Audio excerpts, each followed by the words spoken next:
A former Chinese national team member has been training me to be a coach for nearly a decade, and welcome to day one of sharing what I've learned. Today's topic is weight transfer.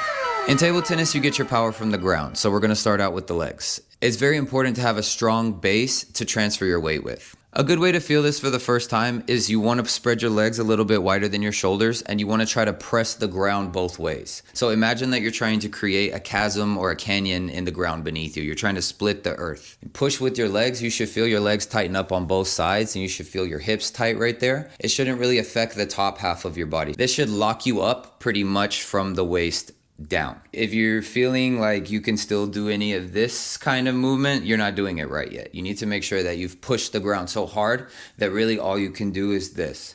Moving on from the legs, we want to make sure that the hips are strong and rigid. We definitely don't want our hips to be part of this weight transfer, meaning that as we're transferring our weight, we shouldn't be having our hips going side to side, twisting back and forth. None of this is really necessary. The hips need to be part of the stable base. So as you push the ground, feel it all the way up to the hips where you're stable. Next, we can go up into our stomach, where we should feel our stomach's very tight in the front and our back is not. So a lot of times when I'm coaching beginners, they have this kind of stance where this part of their back is very tight and they end up standing up straight, much like a runner. Basically just good posture in the regular world. You want to sit up straight. You tend to shorten the back and stretch out the front. For table tennis, this is backwards. You need to shorten the front and stretch out the back. So it's better actually if your back is a little bit round, especially down in this bottom part. This is really going to help you transfer your weight, and especially it's going to help you keep your shots lower. From there, we can go into the shoulder. Your shoulder should be pretty strong, actually. A lot of people have this part when they're playing very loose, and they tend to reach for the ball a lot. So we want to try to minimize the elbow as much as possible. Try your best to keep the elbow in one stable place by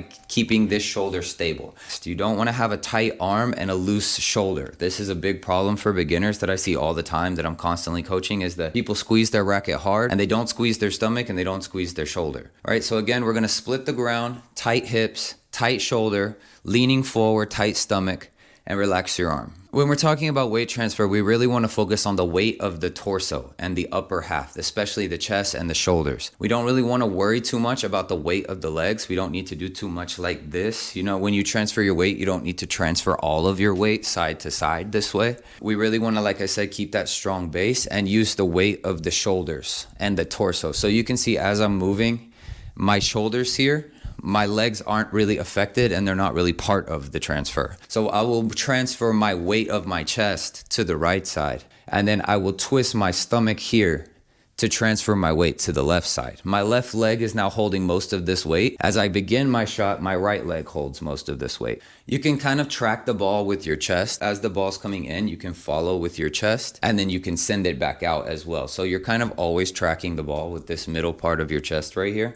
Most of this action is done with the core. It's not actually done too much with the legs or the body. The legs really give you that stable base so that when you do transfer your weight, you have somewhere to land. Because a lot of times when people go like this, or they twist their whole body like this, when you finish, you become very off balance, and coming back to the backhand or to the forehand becomes very difficult. So the more that you can stabilize here around your waist and around your legs, the easier it is to transfer your weight. And when you come back, you already have a stable place to come back to.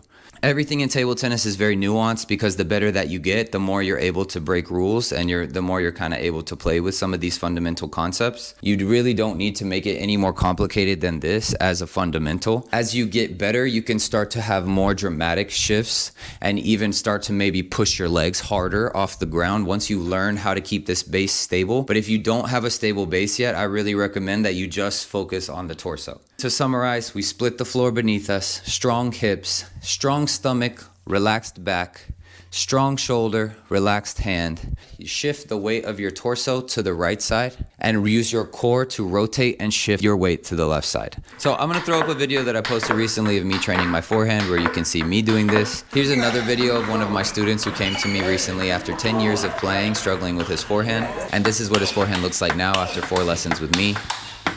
I'm a firm believer that table tennis gets more fun the better that you get at it. I didn't start playing table tennis until I was 21 years old, and I think the thing that really sets me apart as a coach is that I had to learn these things as an adult. The biggest thing that I've learned from Coach Amy over the years is that there's not one way to play. Everybody has their own skills, everybody has their own abilities, everybody has their own style. I think part of making table tennis accessible is making this information accessible to people who don't live near a club or who don't have national team coaches near them. I personally am very blessed to have a personal relationship with a former Chinese national team member, former world number 26, former Olympian, and we've been working closely together for years now. But I understand that not everybody has that same advantage. And so my goal with this channel is to make this kind of information more applicable to everybody. Like I said, there's not one way to play. There's not one thing that's going to work for everybody. There's not one style that fits all. I do think it's important that you have your own coach and that you have somebody that looks at you and your own personal style and can address you as an individual. If you don't have that, you're always going to struggle, I think, in my mind. It's going to be very difficult for you to move up. However, there are philosophies that you can follow,